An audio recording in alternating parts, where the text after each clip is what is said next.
नमस्कार दोस्तों। लॉ की बात में आज हम बात करेंगे what is zero FIR.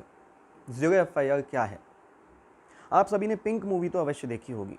Pink movie जिसमें अमिताभ बच्चन एडवोकेट दीपक कपूर बनते हैं, एक जगह में कहते हैं कि जिस मूवी में जो अपराध उस रात को हुआ था उस विषय में पुलिस को ज़ीरो एफआईआर लिखनी चाहिए थी। क्या आप लोग जानते हैं ज़ीरो एफआईआर क्या है? फ़र्ज़ कीजिए किसी रात को आप अपने मित्र से, रात को 12-1 बजे करीब आप अपने किसी मित्र से फ़ोन पे बात कर रहे हैं। आप दिल्ली में हैं और आपका वो मित्र गुड़गांव में रहता है।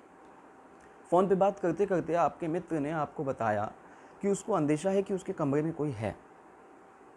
थोड़ी ही देर बाद आपका मित्र फ़ोन पे बात करते हुए चिल्लाता है कि तुम कौन? तुम्हारे हाथ में तो बंदूक है। और अगले ही पल गोली चलने की आवाज़ आती है और फ़ोन डिस्कनेक्ट हो जाता है। आप जल्दी से अपने पास के थाने में जाते हैं और थाना इंचार्ज को इस घटना के विषय में बताते हैं। थाना इंचार्ज आपको कहते हैं कि ये घटना उनकी सीमाओं के बाहर हुई है, इस घटना में वो कॉग्निजेंस नहीं ले सकते हैं। तो क्या आप रात को 12-1 बजे गुड़गांव में उस थाने में जाके एफआईआर लिखवाएंगे? आपको क्या लगता है एक समझदार पुलिस अधिकारी को क्या करना चाहिए? या कॉमन सेंस क्या कहती है? क्योंकि half of the law is all about common sense. Common sense कहती है कि उस पुलिस अधिकारी को आपकी इन्फॉर्मेशन लेके उस इन्फॉर्मेशन को संबंधित थाने तक पहुंचाना चाहिए। इसके 3 लाभ हैं। सबसे बड़ा लाभ और पहला लाभ ये है कि संभवतः जिस व्यक्ति को गोली लगी है उस व्यक्ति की जान बचाई जा सके। दूसरा लाभ ये है क्योंकि यदि जल्दी इन्फॉर्मेशन मिल के पुलिस जल्दी एक्शन में आएगी तो हो सकता है अपराधी को जल्द से जल्द पकड़ा जा सके। और तीसरा लाभ ये है कि पुलिस इस पूरी घटना में इम्पॉर्टेंट एविडेंस को बचा सके, इम्पॉर्टेंट एविडेंस को कलेक्ट कर सके। अब इसी कॉमन सेंस का इस्तेमाल सुप्रीम कोर्ट ऑफ इंडिया ने सन 1993 में किया था।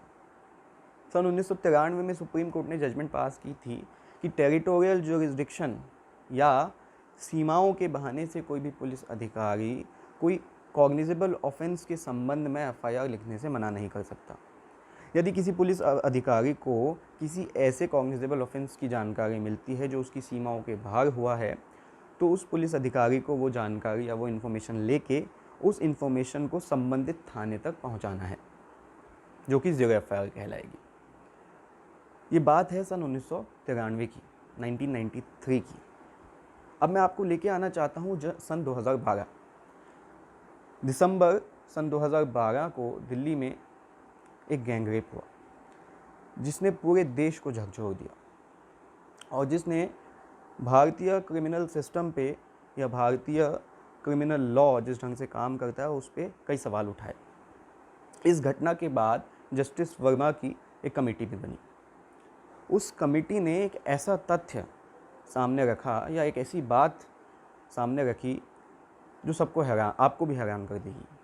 उस कमेटी की फाइंडिंग के हिसाब से ज़्यादातर पुलिस अधिकारियों को ज़ीरो एफआईआर के विषय में पता ही नहीं था। सही भी है क्योंकि पिंक मूवी तो उसके बाद आई है, लेकिन कुछ अधिकारियों को अभी भी नहीं पता होगा क्योंकि उन्होंने पिंक मूवी देखी नहीं और रिपोर्ट तो कोई पढ़ता नहीं है। तो ऐसे अधिकारियों के लिए आप ये वीडियो उनके साथ शेयर कर सकते हैं। 5-6 मिनट की वीडियो है तो कम से कम वो ये तो नहीं कहेंगे कि हमें ज़ीरो एफआईआर क्या है यही नहीं पता। खैर, जस्टिस वर्मा कमेटी के बाद सेंटर ने स्टेट्स को ये गाइडलाइंस या ये नोटिफिकेशन भेजी कि सभी थानों में, सभी जितने भी थाने हैं देश के, वहाँ ये नोटिफिकेशन भेज दी जाए कि ज़ीरो एफआईआर लिखना किसी भी कॉग्निजेबल ऑफेंस के संबंध में मैंडेटरी है। ज़ीरो एफआईआर में होता क्या है? ज़ीरो एफआईआर में जब किसी पुलिस अधिकारी को ऐसे कॉग्निजेबल ऑफेंस के विषय में पता चलता है जो उसकी सीमाओं के बाहर हुआ है तो वो उस जानकारी को, उस इन्फॉर्मेशन को, जैसा कि मैंने एफआईआर में अपनी पिछली वीडियो में बताया था, लिखता है वैसे लिखेगा। उस व्यक्ति को जिसने वो जानकारी दी उसको सुनाएगा और उसके हस्ताक्षर लेके उस इन्फॉर्मेशन को वो दे देगा कंसर्न्ड या संबंधित थाने को। अब संबंधित थाना उस इन्फॉर्मेशन मिलने के बाद अपनी इंक्वायरी और इन्वेस्टिगेशन चालू कर देगा। जब पहला थाना, जब जिस थाने की सीमाओं के बाहर ये अपराध हुआ, वो थाना जब वो एफआईआर लिखेगा तो उस एफआईआर में अपने थाने के नंबर के हिसाब से नंबर नहीं डालेगा, वो उस एफआईआर में 0 नंबर लिखेगा। और जब वो एफआईआर संबंधित थाने को पहुंचेगी तो वो अपने थाने के हिसाब से उस एफआईआर को नंबर दे देगा। तो ये पूरा कॉन्सेप्ट है ज़ीरो एफआईआर का।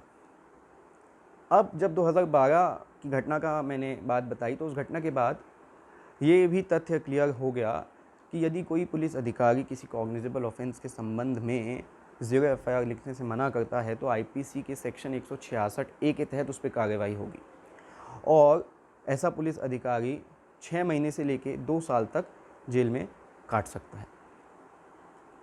आशा करता हूँ आज की लॉ की बात आपको पसंद आई होगी और समझ भी आई होगी। यदि आपको आज की लॉ की बात और ज़ीरो एफआईआर का कॉन्सेप्ट समझ में आया तो कृपया इस वीडियो को अपने दोस्तों के साथ शेयर करें। और यदि आपको लगता है मुझे किसी अन्य लॉ पे, किसी एक विशेष लॉ जो आपको लगता है उस पर बात करनी चाहिए, तो आप मुझे कमेंट्स में अपने वो लॉ बता सकते हैं जिसमें आप चाहते हैं मैं बात करूं, या आप मुझे पर्सनली भी फेसबुक, ट्विटर, लिंक्डइन और इंस्टाग्राम में हर जगह पे @दीपक जोशी इस हैंडल से अवेलेबल हूँ। आप मुझे पर्सनली भी लिख के बता सकते हैं कि मैं किस विषय पे, किस लॉ पे अपनी अगली लॉ की बात करूँ। अगली लॉ की बात तक के लिए आप सबका धन्यवाद।